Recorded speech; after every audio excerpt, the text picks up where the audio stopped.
des recommandations, vous n'avez plus de recommandations, vous n'avez plus rien d'autre à faire.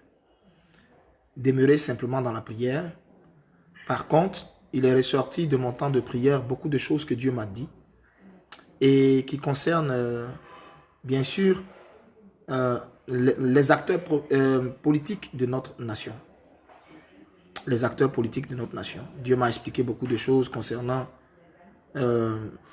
ces acteurs politiques-là et son programme. Lui, son programme divin pour la fin d'année et pour l'année qui arrive. Mais il y a beaucoup de surprises. Beaucoup de surprises. Ivoiriens, beaucoup de surprises que vous allez voir. Il y a beaucoup de choses qui vont vous surprendre. Beaucoup de choses qui vont vous surprendre. Vous savez, la volonté de Dieu peut ne pas forcément se présenter à nous comme nous la voulons en tant qu'humains. Mais la volonté de Dieu elle reste souveraine. Qu'est-ce qui s'est passé? Et puis, il y a ce calme, cette atmosphère de calme, cette atmosphère de calme, je répète, sur la scène politique ivoirienne. L'Esprit de Dieu a bien voulu nous donner des réponses à cela. Alors, comme j'ai dit, j'ai des démarches à mener. J'ai des démarches à mener, des démarches à mener vis-à-vis de certaines autorités politiques que je vais aller rencontrer pour leur faire part de leur message à chacun. Alors, je voudrais juste vous dire, restez juste dans un esprit de prière. C'est vous qui pensez que le Seigneur n'est pas fidèle dans sa parole. Mais vous allez être surpris de voir que Dieu agit là où personne ne s'y attend. Donc, mon silence n'est pas une capitulation. Mon silence n'était pas une capitulation, non. Vous pouvez le voir. Je porte sur moi le deuil de notre nation. Je ne me suis ni coiffé comme je vous l'avais promis. Depuis lors, je ne me suis ni coiffé ni peigné. Et je porte le deuil de notre nation. Et le fait que vous ne m'entendez pas là, vous ne savez pas. Vous ne savez pas. Mais, Ivoiriens, apprêtez-vous à sortir dans toutes les rues d'Abidjan, dans toutes les villes, dans tous les villages, dans tous les endroits, pour célébrer, glorifier le Seigneur. Parce que le Seigneur va élever son nom dans cette nation et ça va vous dépasser. Ça va vous dépasser. Ça va vous dépasser. Et vous êtes dans la période, vous êtes dans le temps. Vous allez célébrer le Seigneur, vous allez lui donner toute la gloire, vous allez le remercier. Vous allez le remercier. Je répète, vous allez le remercier. Vous allez remercier le Seigneur. Vous allez remercier le Seigneur. Oh, si tu pouvais comprendre ce que je suis en train de te dire, vous allez bénir le Seigneur. Et vous êtes en fait dans le temps. Vous voyez que je ne vous dis pas le temps n'est plus loin. Vous êtes dans le temps. Vous allez bénir le Seigneur. Dieu a résolu de glorifier son nom dans cette nation sans donner la gloire à un homme politique. Donc dites aux partis politiques, ils n'ont qu'à se calmer. Ce n'est pas eux qui vont jouer le rôle du Seigneur.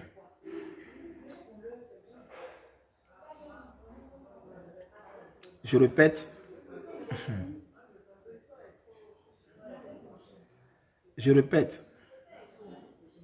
Dieu a déjà lui-même fini son action. Dieu a fini son action. Vos yeux vont contempler ça. Vos yeux vont contempler ça. Vous êtes dans la dernière phase de vos difficultés, dans la dernière phase de votre souffrance par rapport à ce pays, par rapport à cette nation. Vous êtes dans la dernière phase. Vous êtes dans la dernière phase. Dieu a fini son action. Dans sa parole, il dit lui-même, il reviendra comme un voleur. N'est-ce pas? Ok. Donc, Dieu, dans sa miséricorde, va faire les choses de sorte à ce que plus aucun prophète ne se glorifie, plus aucun homme politique ne se glorifie, mais que la gloire lui revienne à lui. Cela veut dire, il va faire en sorte que la gloire soit à lui. Et c'est ok. Bénissez seulement le Seigneur. Je vous à la maison, bénissez le Seigneur. Ma fille Chou Velouchi dit, waouh, il s'est délaissé. Oh, je me suis pas délaissé, je porte le deuil pour ma nation. Je porte le deuil pour ma nation. Donc, le fait que vous ne me voyez pas là, le fait que vous ne me voyez pas, regardez bien mes cheveux, regardez-moi, je me suis, autant pour moi, ni le rasoir, ni la lame ne sont passés sur ma tête. Parce que dans le secret, en fait, je suis devant le Seigneur par rapport à notre nation. Donc, il y a des choses que vous ne pouvez pas comprendre. C'est normal. Vous êtes humain, il y a des choses, je dis humain, vous êtes pressé, vous voulez des réponses et tout, il y a des choses que vous ne pouvez pas comprendre. Il y a des choses que vous ne pouvez pas comprendre. À un moment donné, quand le combat a atteint un certain niveau, à un moment donné, quand le combat spirituel atteint un certain niveau, il faut des hommes prédestinés pour combattre à ce niveau. Je répète, à un moment donné, quand le combat atteint un certain niveau, il faut des hommes prédestinés pour combattre à ce niveau. Tout le monde ne peut plus combattre à ce niveau. Il y a un certain niveau. Ce soir, les choses que je suis en train de vous dire sont très profondes, mais juste codées. Vous comprenez? Les choses que je suis en train de vous dire sont très profondes, mais juste codées. À un certain niveau, quand le combat atteint son point culminant, son niveau culminant, il faut des hommes prédestinés, des femmes prédestinées pour combattre à ce niveau. Ce n'est plus une affaire de tout le monde. Ce n'est plus une affaire de fidèles. Ce n'est plus une affaire de certaines personnes. Non. Donc, il y a des choses que vous ne pouvez pas comprendre. Mais vous passez votre temps à juger les gens. Vous passez votre temps à dire des choses. Vous passez votre temps à calomnier, à vilipender, à salir les gens. Or, vous ne savez même pas. Vous ne savez même pas. Nyako Ghislain Gérard dit, j'espère qu'on va fêter Noël et janvier. Ce que je vais vous dire, c'est quoi? D'abord, le fait que vous soyez arrivé en décembre, ça, c'est une révélation que je vous donne. Le fait que vous soyez arrivé en décembre, le fait que vous soyez arrivé en décembre, le fait que la Côte d'Ivoire même soit arrivée en décembre, et puis il n'y a pas eu le niveau de bain de sang que les maçonniques auraient aimé recueillir. Il n'y a pas eu l'affrontement que les maçonniques, les spirites dans cette nation auraient souhaité. En réalité, pour votre information, en réalité, c'est une défaite pour eux. Je vous donne une révélation. Hein. C'est une défaite pour le camp, pour la loge franc-maçonnique, et du moins pour la loge franc-maçon. C'est une défaite.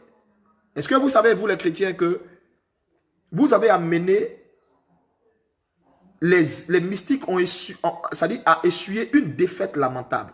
Spirituellement, vous ne pouvez pas comprendre ce qui se passe. Parce que eux, ils avaient besoin de sang, de maximum de sang. De maximum de sang pour faire quelque chose. c'est-à-dire pour préparer leur passage en force. Mais le Saint-Esprit, par nos prières, par nos jeûnes, par nos cris, a déjoué tout ça. Ce qui s'est passé, c'est que vous avez vu qui s'est passé un peu là. Ce n'est même pas le plan qui était arrêté par les satanistes, non. Et ça leur fait mal, parce que ce n'est pas comme ça ils avaient vu la chose. Pour eux,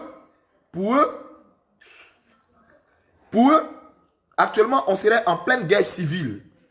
Pour eux, pour les satanistes, pour les maçonniques, pour eux, on serait en pleine guerre civile. La Côte d'Ivoire serait en pleine guerre civile. Les villes seraient désertes. Les villes seraient désertes. Les enfants des gens seraient morts. Les gens se seraient machetés. Les microbes auraient découpé des gens. Où je vous parle, ce n'était pas le plan qu'ils avaient préparé. Qui a fait ça? C'est le Seigneur. Parce que si le Seigneur voulait laisser la chose aller, c'est-à-dire le Seigneur voulait laisser la prophétie, c'est-à-dire aller à son cours normal, il y aurait beaucoup plus de dégâts collatéraux, beaucoup plus de victimes, beaucoup plus de sang innocent, beaucoup plus de personnes. Actuellement où je parle, tu serais en train de pleurer ton frère, ta soeur, au lieu d'être en train de rire actuellement où on parle. Dieu est passé comme ça. Il a déjoué le plan mystique. Leur réservoir de sang dont ils avaient besoin là a échoué. Il y a eu une grosse défaite qui a eu lieu dans le monde spirituel. Vous ne savez pas. Ne me poussez pas à vous dire toutes les révélations que je détiens. Tout ce que le Seigneur m'a dit. Mais vous constatez que depuis que je parle, je ne les étale pas. Vous avez remarqué ça? Je ne les étale pas. C'est sciemment, c'est à dessein. Et je vous dis, je ne les étale pas et je vous dis, vous allez rire dans quelques jours, dans quelques temps. Vous allez rire dans les périodes qui vont venir. Vous allez rire. Tellement vous allez dépasser de la rapidité avec laquelle Dieu lui-même aura fait sa chose. Et je répète, aucune gloire ne reviendra à personne. Aucune gloire ne reviendra à personne. Le Seigneur lui-même va élever son nom dans cette nation. Ouvrez vos yeux et puis regardez. Je répète, ouvrez vos yeux et puis observez. Ouvrez vos yeux et observez. Ce que vous avez à faire, c'est de dire merci à Dieu du fait qu'il a permis la tournure des choses comme ça. Parce que si la tournure des choses ne partait pas comme ça, et elle allait dans son sens normal des choses, on serait en train de compter nos morts. On serait en train de compter nos morts. On serait, actuellement où je parle, nos parents seraient encore couchés dans des champs. On serait en train de chercher nos parents. Mais le diable a échoué. Le Seigneur lui a montré que la Côte d'Ivoire là est son terminus. Il a échoué sur la Côte d'Ivoire.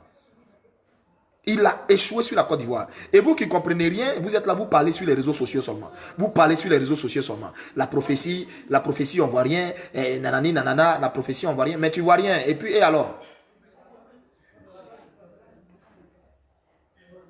Tu ne vois rien. Et alors?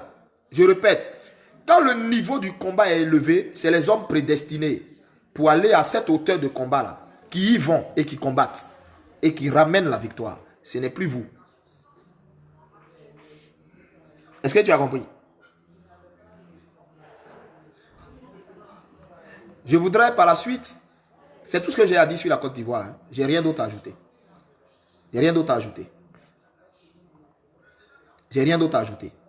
Je voudrais par la suite m'adresser maintenant à ceux qui passent leur temps à insulter les hommes de Dieu sur les réseaux sociaux. Vous qui passez votre temps à insulter les hommes de Dieu sur les réseaux sociaux, là. Vous qui passez votre temps à insulter les hommes de Dieu sur les réseaux sociaux et qui n'insultez pas d'autres corps de métiers en Côte d'Ivoire, mais c'est vous qui passez votre temps à insulter les gens sur les réseaux sociaux. Là. Cette fin d'année-là, évitez d'insulter les pasteurs sur les réseaux sociaux. Parce que j'ai vu beaucoup de personnes être frappées à cause du fait qu'il y a des péchés qui leur étaient retenus. Vous savez, il y a des péchés que Dieu peut pardonner, comme il y a des péchés que Dieu ne pardonne pas, qui sont retenus. La Bible appelle ça le blasphème contre le Saint-Esprit.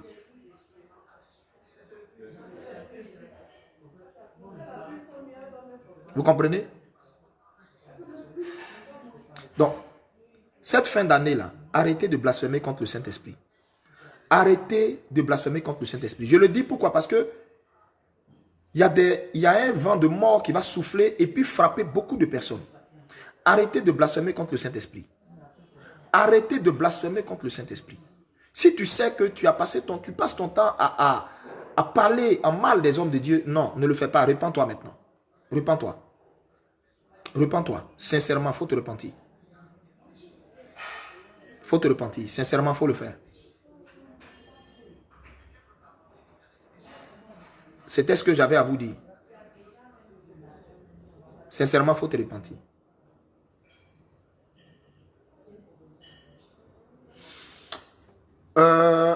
Vous vous rappelez, j'ai fait une vidéo. Merci Tivoli B, Gotha Frank. Merci, merci, merci. Je t'aime aussi de l'amour du Seigneur. Merci beaucoup. Vous vous rappelez, j'ai fait une vidéo où dans cette vidéo, c'était un direct, je crois. Et j'étais dans la chambre de prière et j'ai entendu un grand bruit. Qui se rappelle? Et j'ai dit, j'entends un grand bruit et je vois du monde à l'aéroport de Côte d'Ivoire. À l'aéroport Félix Houphouët-Boigny. J'ai dit, je voyais du monde et les gens partaient accueillir quelqu'un. Une éminente personnalité et je voyais la personne rentrer en Côte d'Ivoire. Et que je voyais du monde, une joie. Et je voyais les gens joyeux, mais une joie. Et j'ai dit, c'était fort que le monde était à l'aéroport. La vidéo, là, je l'ai fait dans le mois d'août. Et je vous ai dit que vous aurez une fête de fin d'année qui va vous dépasser. Vous vous rappelez? Vous vous rappelez?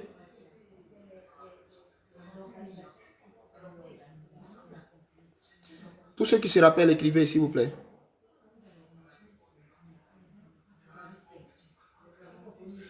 Qui se rappelle de ça? Je vous avais dit que j'étais en chambre en train de prier et le Seigneur m'a montré une joie qui a éclaté en Côte d'Ivoire. J'ai entendu wow! Les gens criaient, d'autres même criaient quand ils tombaient en transe. Les gens étaient nus, du moins pas nus, hein, mais tous nus. D'autres couraient jusqu'à l'aéroport. Mais le monde qui est sorti là, le monde qui est sorti là, depuis l'indépendance de la Côte d'Ivoire, je n'ai jamais vu ça. Et les gens étaient allés accueillir quelqu'un. Vous vous rappelez de ça? Tous ceux qui s'en souviennent, écrivez.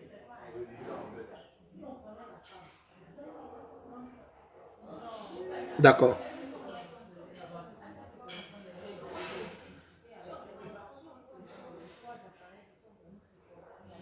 Vous qui vous rappelez de ça,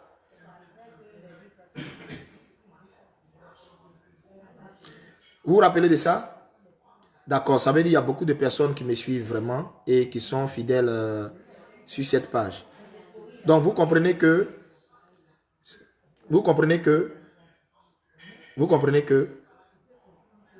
les révélations que le Seigneur nous donne ne sont pas fausses. Elles peuvent juste tarder. En fait, je parle juste de tous les hommes de Dieu et peut-être aussi de moi, si vous voulez. En fait, je parle, si vous voulez, aussi de moi peut-être, mais de tous les hommes de Dieu. Elles peuvent juste tarder.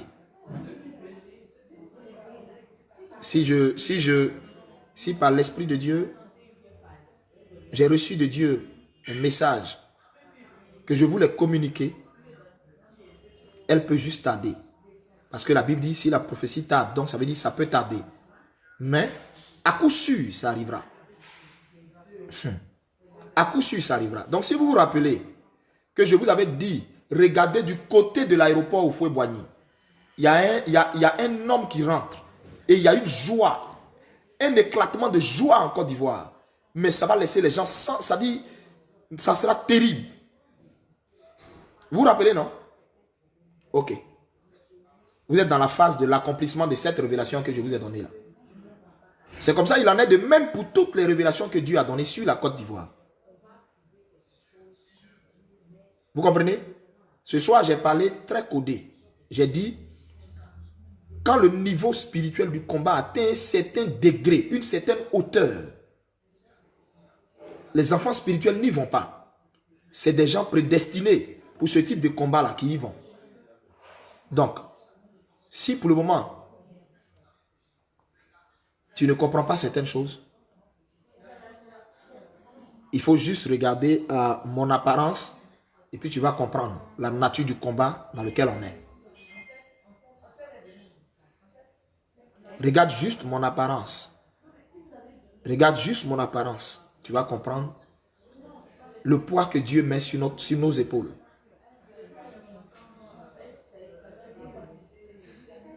Que le Seigneur, dans sa grâce, te bénisse. Côte d'Ivoire, ton temps de gloire est arrivé.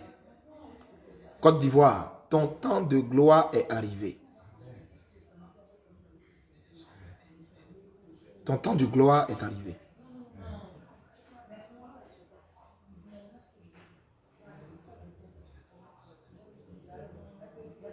Ton temps de gloire est arrivé. Et que sa grâce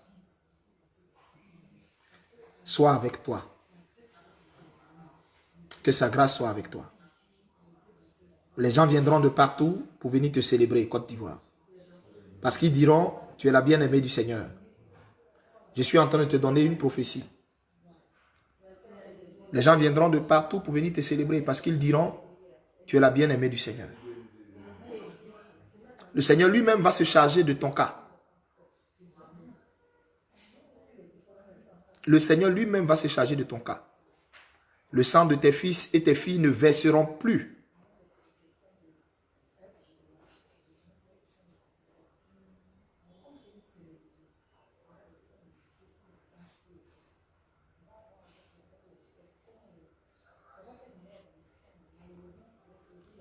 Nyango Gislain dit, ta prophétie qui m'a marqué, c'est où tu as dit, il sera libéré, mais il sera bloqué 1 an avant d'entrer.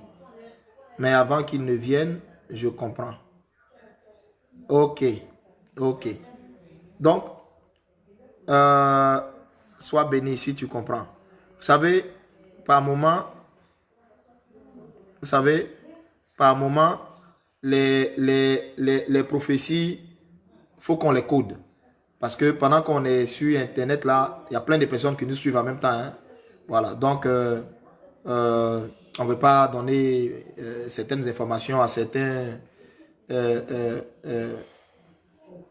démoniaques là-bas qui vont aller chercher à vouloir attaquer ça. Non. Alors, soyez tranquille. Soyez tranquille.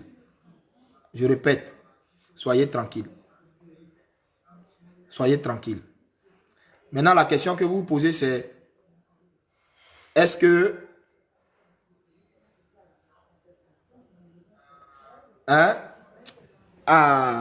Nyanko Gislain Gérard, tu es béni parce que tu comprends maintenant mieux la prophétie.